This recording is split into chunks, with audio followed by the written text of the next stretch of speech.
Hey, good morning guys. Welcome to a early beautiful morning in Kiev. Just waiting for Max.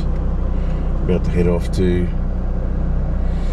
off east down to Kostyantynivka through Kharkiv, back up through Sumy, just to drop off some aid to soldiers and a few other people. So yeah, just waiting for Max, but it's time now. We're meant to meet up at 5:30. It's nearly 5:30 now. No sign of Max.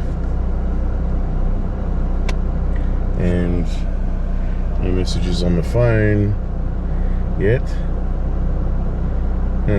Okay. Which means he's probably fast asleep from yesterday. He had a big day yesterday, so I don't blame him. Busy running around, loading the vehicle, everything. So anyway, I might head off down the highway, just so I'm not waiting around, and so he doesn't have to come in here. I think I'll head off, join up the highway, and catch up with him somewhere down there. So yeah,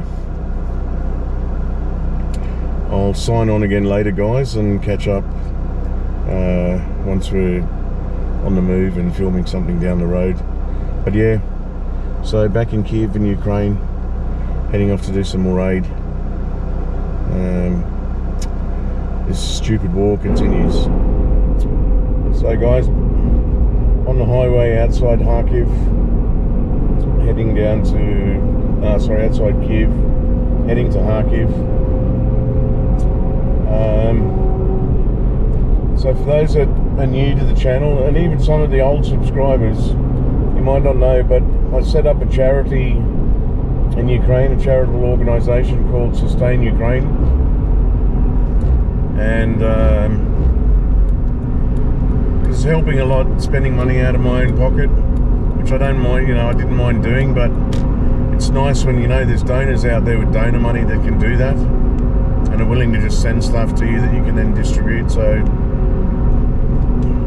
the van in front, I bought that in Romania, half and half. Half was from me, half from a donor named Helping Our Ukrainian Friends, or HOOF. They're based in the UK. So we co-branded the van, Sustain Ukraine and HOUF, or HOOF. And yeah, so when we do combined missions, we share the fuel cost, etc. So my mate Max is driving, brother Max is driving the van in front, and I'm in my Jeep. And yeah, we're heading to Kharkiv first. We've got a full van load of stuff we're going to drop off, but yeah, we'll get to Kharkiv first and then drop the stuff off and keep going. Keep going further east. We're going to head a little bit east and then down south to as far down as Kostyantynivka, which is, for those that are following the conflict in Ukraine, there's a town called Chasiv, which is one of the frontline hotspots at the moment. Chasiv is about 10 kilometers from where we'll be, so yeah, Kostyantynivka is starting to get shelled regularly.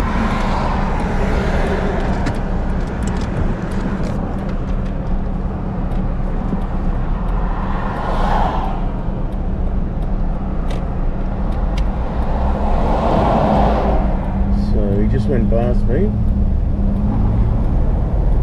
That's alright, I'll catch up with him. Just want to make sure he's going okay in the van.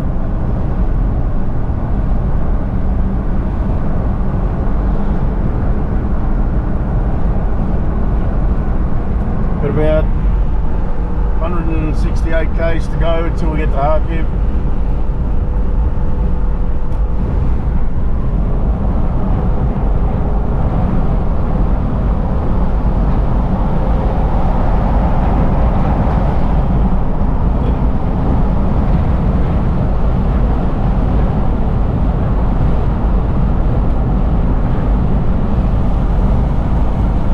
There's Max in the van. Beautiful view down this little valley.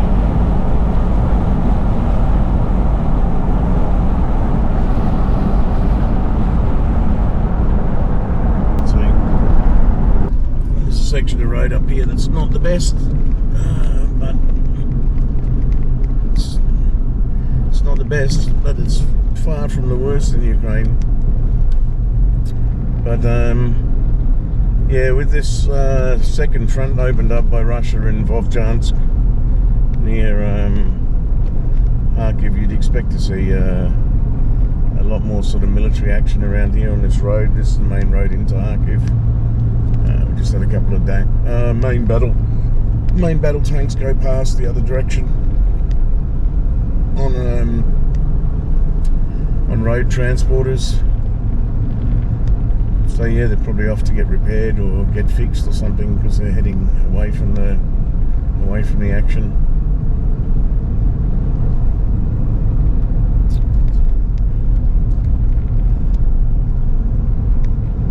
But yeah, it's a slow ride into Kharkiv from here, because it's 91 k's, but everything slows down because of this traffic.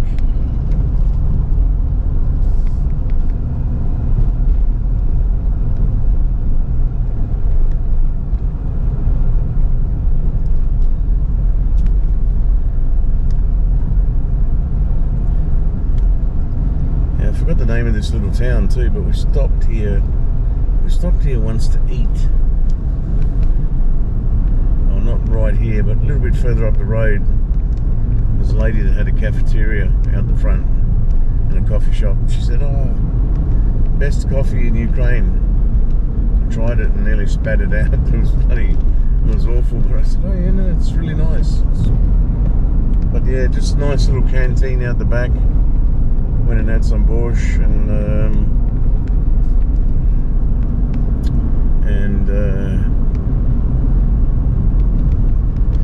something else, a little salad. I think it was just in here actually, just after this truck with the blue cabin. Yeah, that's it in there, place there. That's exactly where we went to eat. It wasn't too bad. It was actually very filling, very cheap.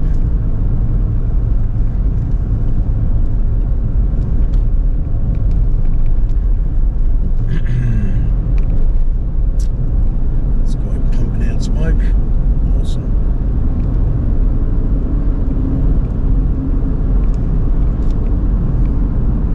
Tell you what, when Ukraine joins the EU and they bring in new anti-pollution rules and laws, it's going to change the carscape and the landscape of Ukraine forever, because all these smoke belching relics will have to go, the Ladas, etc., the Kamazes.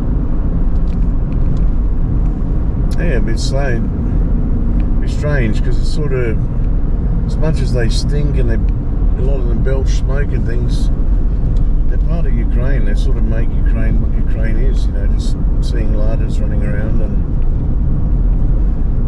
some of them are actually really well looked after, and actually like, the different grades of Lada. Some, they have shows where they just, those that have hotted up their Ladas roll onto it.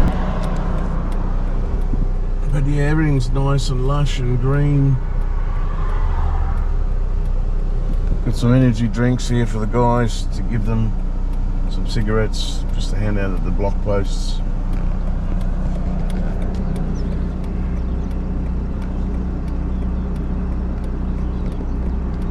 Nice and green. Alright, I'll sign off guys, I'll chat to you later. So I guess guys, this was an area approaching Kharkiv, about 60 k's away now.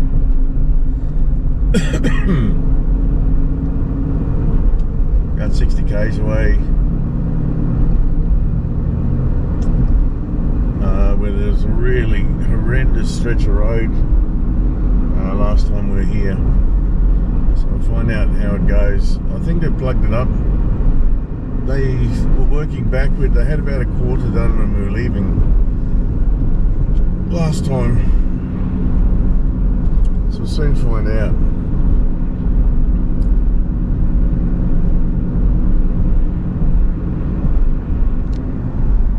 Yeah, it's 59 k's to Kharkiv. And there was was about 30 or 40 kilometres of that was absolutely shit house. But we'll find out. Not sure where our first stop is. Max will know. He's in touch with the army guys, so different units are sending different representatives to pick up their stuff. So not quite sure where we're going first, but Max will know. Alright guys, I'll sign off for now and be in touch in a little bit.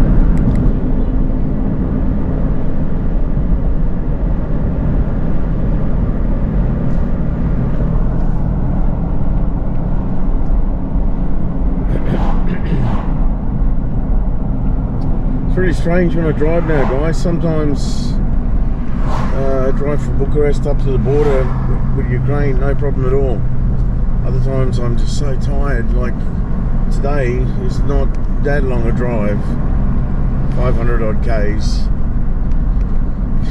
But geez, I felt exhausted. It was just a lack of sleep. I only slept about 3 hours last night and a couple of hours the night before.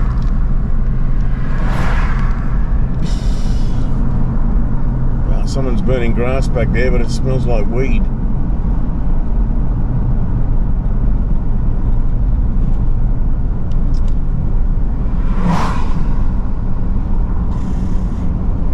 "55 Ks to go."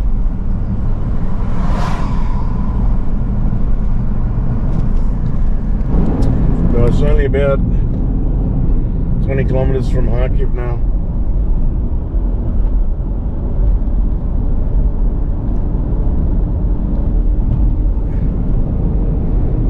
Max is still in front. He's communicating. I'll just put this down because there's a block post there. We don't want to film. Yeah, we don't film the block posts, guys. One, it's illegal. But two, we don't want to give the Russians any fucking help at all by showing them positions potentially.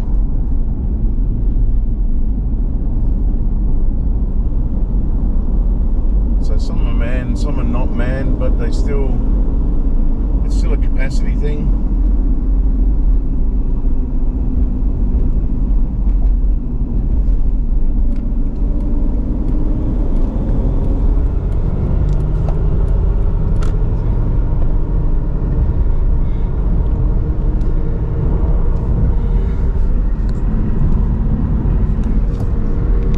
So yeah, within 20 Ks of Kharkiv means,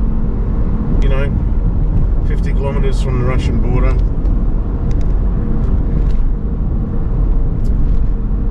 So, we're in that territory now where those bloody glide bombs that they drop come into play. A little bit outside their artillery ranges, but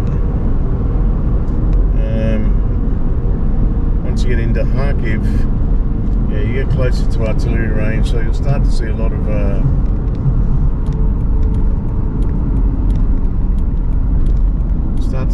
military activity around.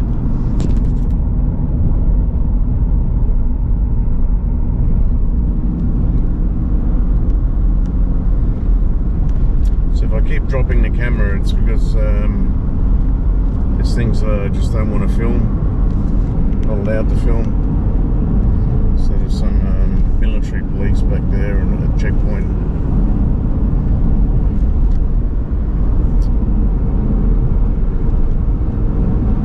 So glad they patched this road up. This last 40 kilometers was just pothole city. It was terrible. About 2 months ago, it was absolutely shocking. So the patching gangs have done a great job.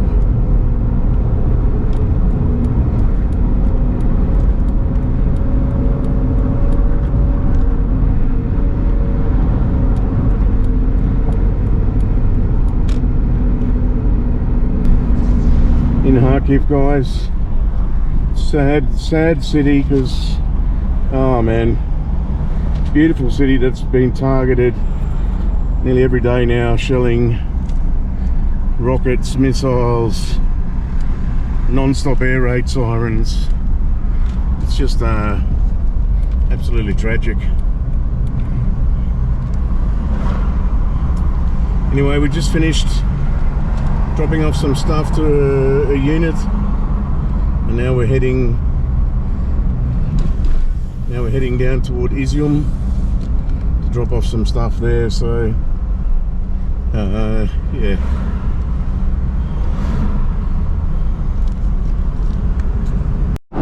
This is a Monterey that we got across the border from Czechoslovakia about a year ago and donated to a unit, thinking, oh, an Opel.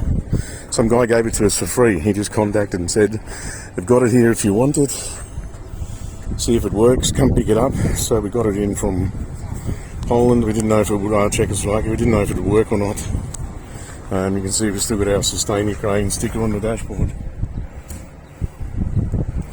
But yeah, it's working. It's been running perfectly, still going.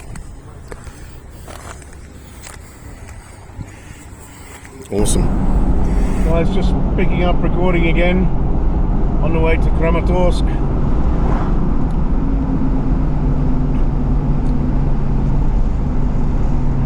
On the way to Kramatorsk to meet a couple of units to drop some stuff off.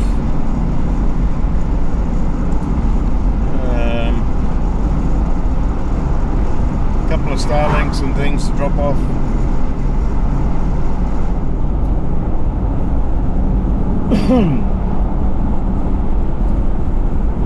So yeah, there's not, majority of the traffic you'll see around this area now is not civilian. It's all military vehicles or military donated vehicles like four-wheel drives that have been donated from the UK, from Poland, from Romania. Yeah, there's not a lot of civilian traffic on the road here. You get trucks and transporters still.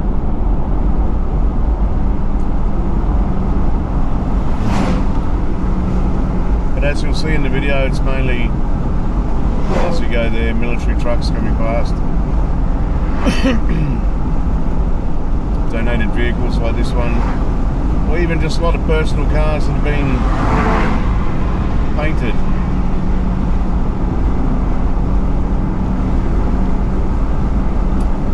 A lot of the fields along here, the paddocks either side of this road,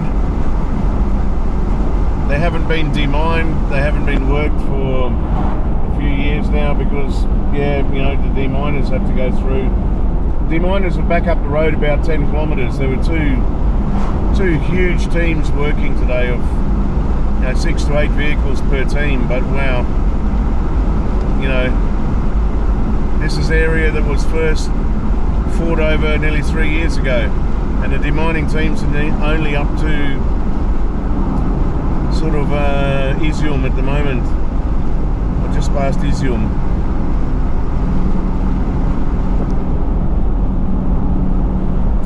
So we've got about 25 k's till we get to Kramatorsk. Like I said, there's a couple of units there waiting for us to take over these goods.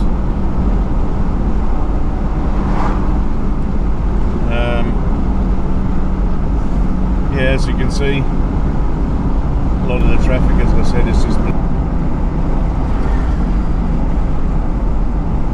And you've got this little area here that's like a... This was all sort of... All these buildings were hit here. You can see they're sort of destroyed. But the service station's been rebuilt. A couple of these things have got little shops open in them again, but there's a 113 carrier on a truck.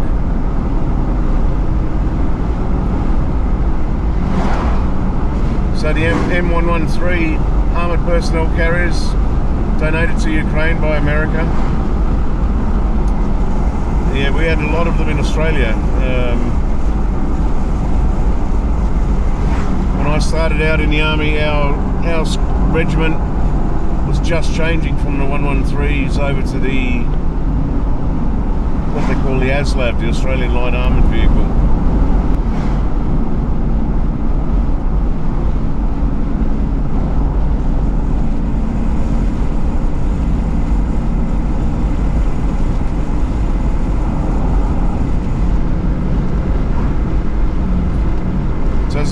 first time I came through here. Just up here a bit further, there's a couple of wrecked shops that are out on the left, because this area has all been bombed. Most of the buildings you can see up on the hill there, a lot of that's all been hit. But there was this wrecked little building, and someone had actually set up like a barbecue stand in it with a sign on a piece of paper saying open for business. So it's pretty awesome, you know, like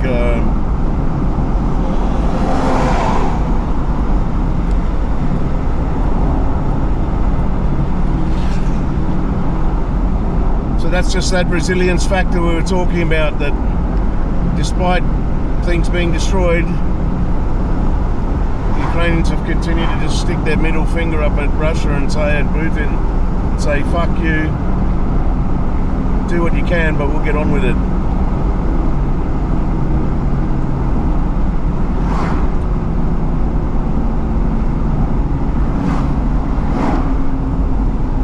There's no real checkpoint up here, so I'll keep filming. There's no block post as such. I won't film the checkpoints, the manned checkpoints. It's actually illegal to do so. And you shouldn't really film any fortifications in locations like in fields, etc., because that just gives away the nature of the fortification, the disposition, or i.e. where it is.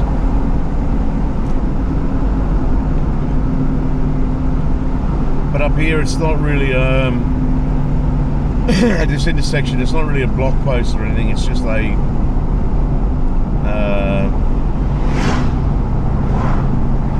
yeah, it's just an intersection with a few big cement control blocks in the middle.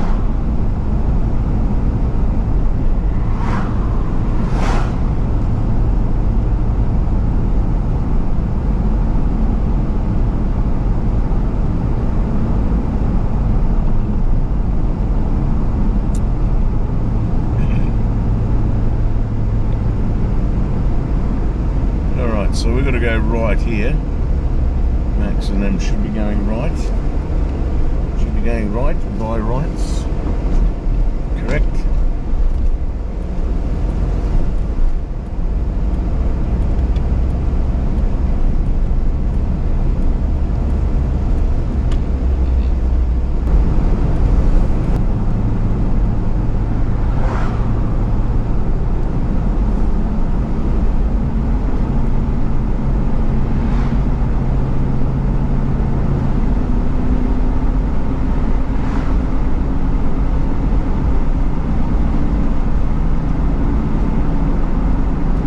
Is there a time for just a very quick pull-in coffee here?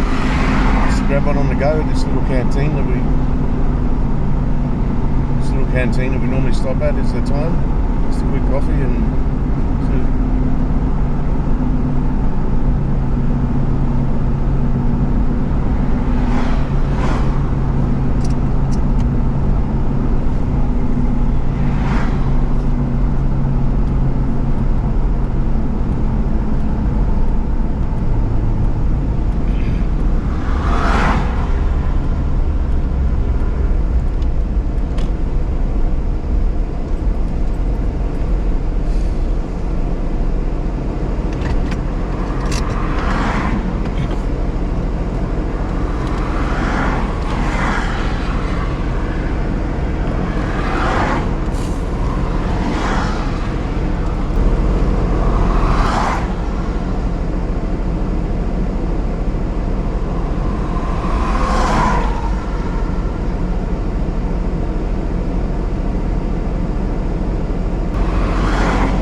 happen to be pro-Russian, then I say you got rocks in your head, but that's your choice, you know. We look at this building here on the right, destroyed. You know, this is coming through a town called Slovyansk. All the houses here on the left destroyed. The camera probably can show that.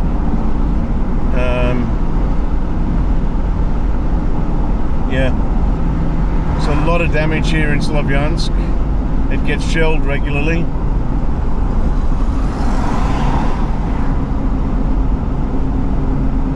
gets hit every day now with glide bombs, regular attacks.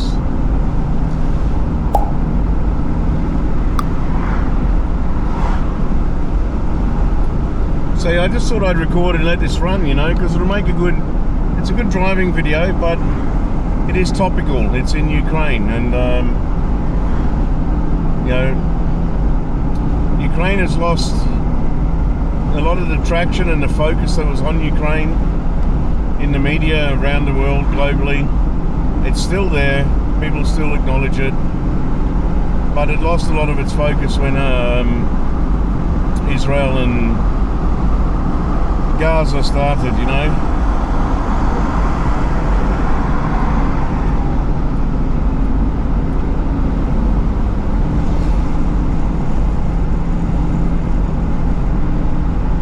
So yeah, we want to try and keep the focus on it, keep the momentum on it.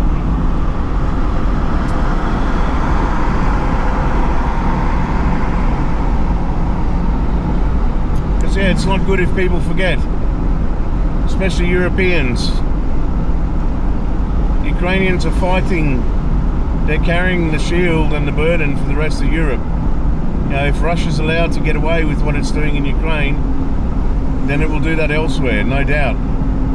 It has a history of doing so. So the rest of Europe is indebted to Ukraine, in my opinion. The rest of Europe has to help continue to fund it, to help rebuild it, support its economy. That goes without saying.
Sorry guys, there's I'll just make the voice note point here, picking up again. We've got about 6 k's to Kramatorsk now. Just went through another block post checkpoints essentially. So English we call them checkpoints, Ukraine they call them block post. Same thing, not allowed to film them, it's illegal to film them. I've got a couple on video today because I had the camera running and forgot. So that stuff will not be published. I will not even tempted to publish a photo of what it looks like going through a block post. There's no way. No way I'm going to break the law for a start here under martial law. Yeah. And no way I'd do it anyway, because I don't want to give the Russians any fucking advantage at all by showing them where a Ukrainian defensive position is, or how they set up, you know, their checkpoints, etc.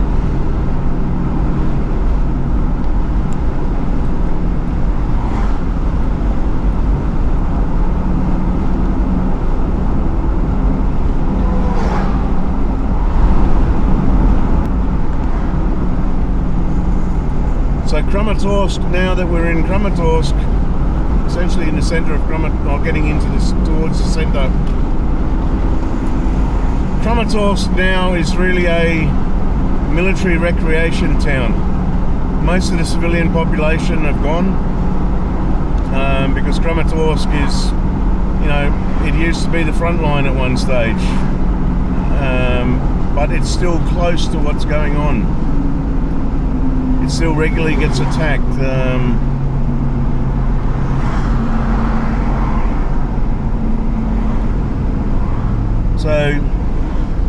But most of what occurs now, the military come here for breaks, so they come off the front, they come here for leave, for rest. I don't think it's operating, but again, Just have a look around, guys, as the camera travels.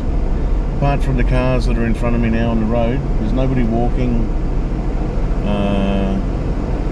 This park on my left is for Ukrainian park, is pretty overgrown now, even though it still looks okay. It's overgrown. But yeah, it's just it's pretty dead at the moment.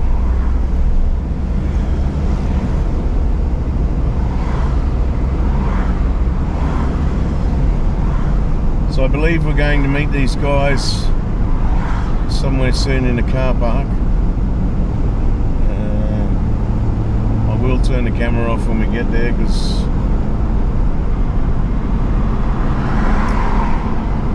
I don't want to broadcast where we meet or the meeting spot.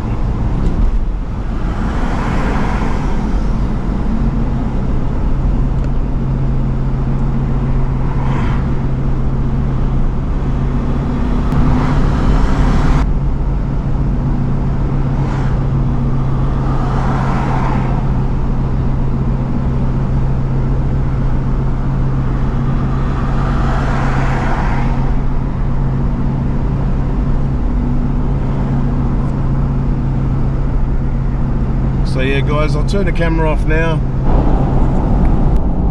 Hey guys, on the GoPro we're off to Pokrovsk. Just finished in Kramatorsk. You can see a flag flapping on the side of the display. That's my flag from the 81st. Commander put it on the windscreen. Yeah, got a couple of cool patches today.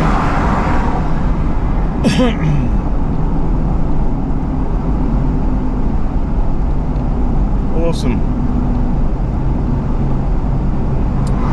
Guys, I'm not going to say anything here. Normally I'd be cursing and leaving a safety gap and people pull in, normal driving, like carry on, you know, like saying bloody fucking lunatics. But hey, we're in a war zone. We're driving under military law. We've got military tanker or something in front, fuel tanker.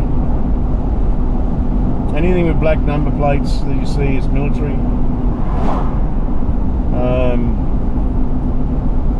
Yeah. So not giving anything away here because we're moving on a public highway. Yeah, most of the units in the main areas, everybody knows who they are.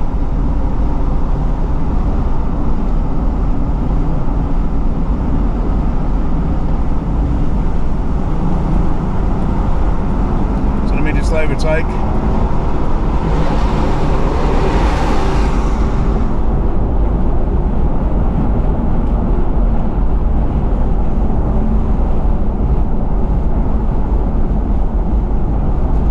So everyone knows who they are, where they are. You know, if it's something like a premier battalion or brigade with identifying features on the vehicles, you know, I would probably blur that out or not even include it, but you know, we're just driving on the public road here. It's open, Russian satellites can see it, bloody drones, planes, yeah.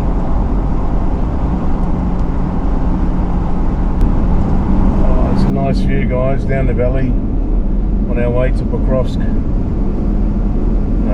Just a big open valley.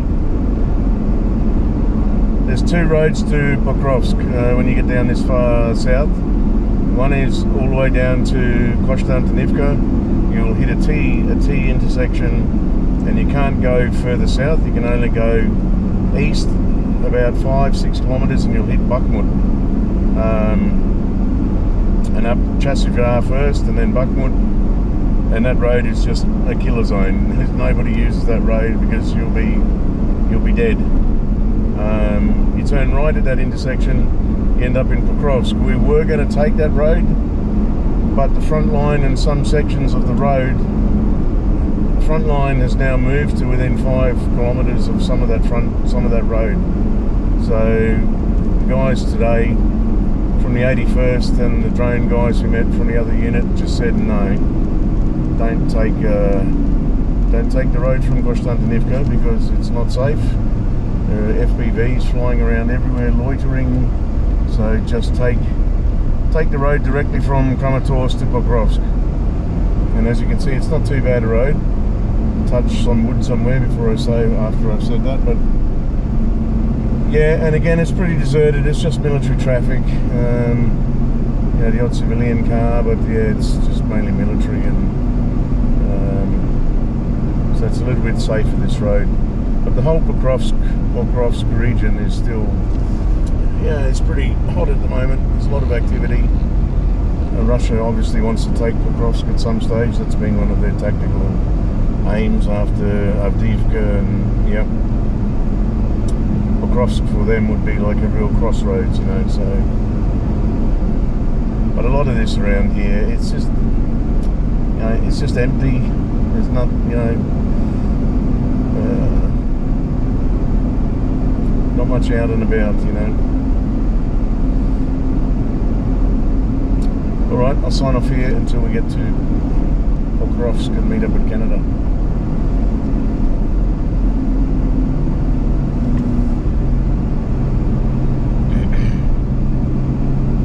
Monday again.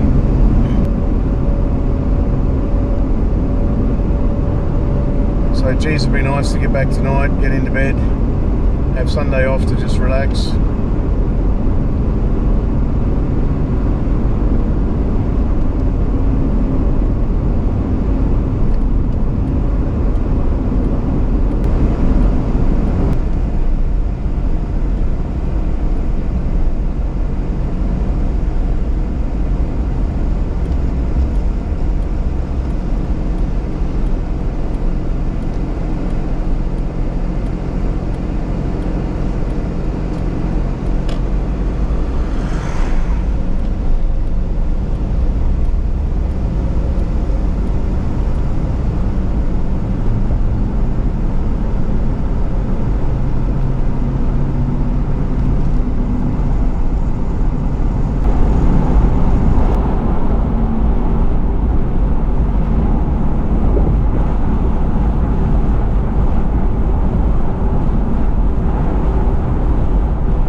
Pokrovsk is like there's a lot of military coming here for a break as well. They have a break from the front. There's a lot of, yeah, it's like a military R&R town, resupply. You can see a lot of vehicles around, just military. It's pretty close to the front. Gets attacked all the time. Russia really wants this. This would be a great location for them, but they're not going to get it, you know. But yeah, that's what they were pushing for. They've made it very clear that's what they want, but they won't get it. So there's our Jeep parked over there. Bomb shelter. Yeah.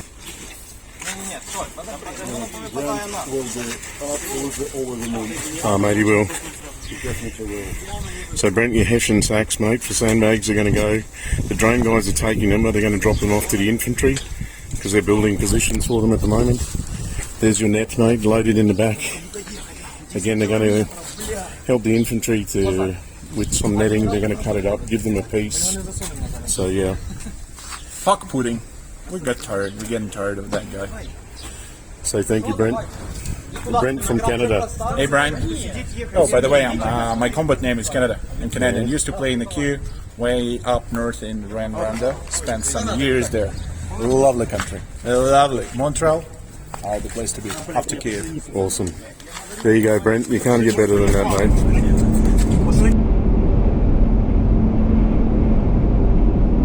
Hey, just a quick one, mate, as we're heading back to Kiev.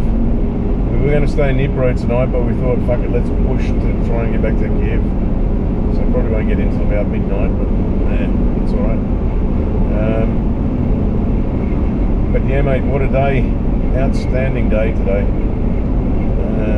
Interesting everywhere we stopped down this way, you can just hear the artillery going on from the front now.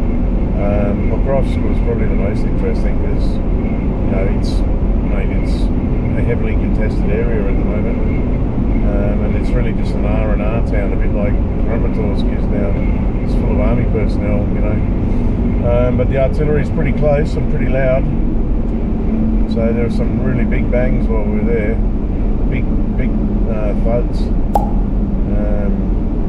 Yeah, one was really loud, mate. It didn't sound that far away, but mate, everyone was just going on, grabbing a coffee, walking around. Yeah, couple of long days, mate, but very tiring, but very rewarding. Oh, you're not going to believe this, mate. Canada, when we met him, what an outstanding guy, big personality, very funny. But I said, mate, have you got any patches, swap? And he said, oh shit, man, I just totally forgot. And he ordered one of his young guys there. He said, this is one of my youngest guys. He said, I'm going to get him to go back in the car to where we're staying and get something for you that will just sort of blow you away. It'll top anything that you have. And I thought, bloody hell, it's going to give me a Lancet drone or something. Anyway, the young guy came back with a flag, a furled up flag, and didn't realise what it was, but he unfolded it. There's a small, probably half the size of one of our flags, one of their unit flags, with their logo, their emblem on it, etc. But guess, the fucking flag had a big signature in one corner. He said, do you know whose signature that is? I said, I've got no idea. And it was actually Zelensky's signature. So while he was still in charge, he did the honour to the unit of signing 2 of their flags, and Canada just gave one of them to us. So mate, we've now got a flag with Zelensky's signature on it, mate. That's just blew Max and I away. Not only the fact that we've got that as a souvenir, I mean that's a rare item, man. That's one of two on the planet, for that unit. It was signed by him, but the fact that he gave one away, man, it was just awesome.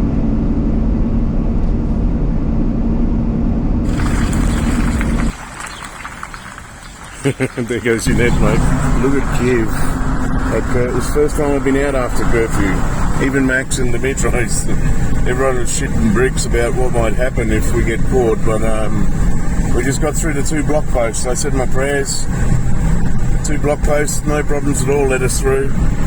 But you can see it's empty, The only people allowed out are military, service workers, transport workers.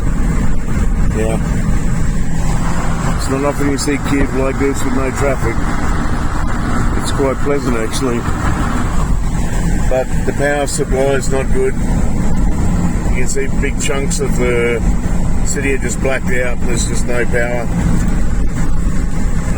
It's flashing blue lights everywhere. So I'm figuring it's not only the block posts that have a say, but the police actually set up. You can see flashing lights everywhere. There's a lot of police cars around the place. So I better put my camera down.